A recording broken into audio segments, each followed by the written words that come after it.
Hello everyone, how are you doing? Welcome to RTC. Here's another quick tutorial. In today's tutorial, I'm going to show you guys how to resolve if Microsoft Edge appears to be opening up by itself on your Windows 10 or Windows 11.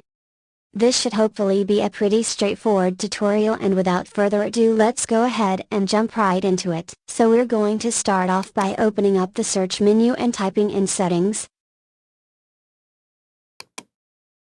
Then click Apps in the sidebar menu. In the Apps section, click Installed Apps.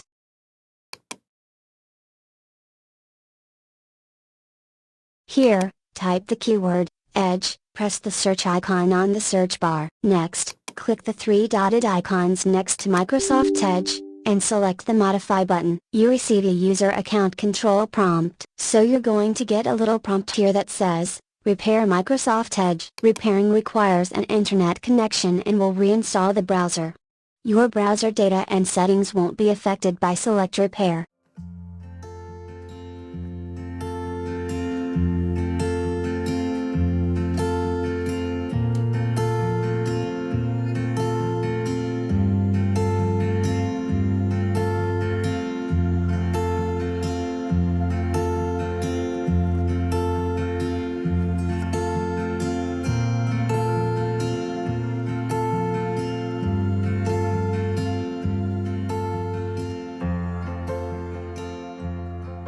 After installing, Microsoft Edge will open automatically, and hopefully, this will fix your issue too, as it fixes mine.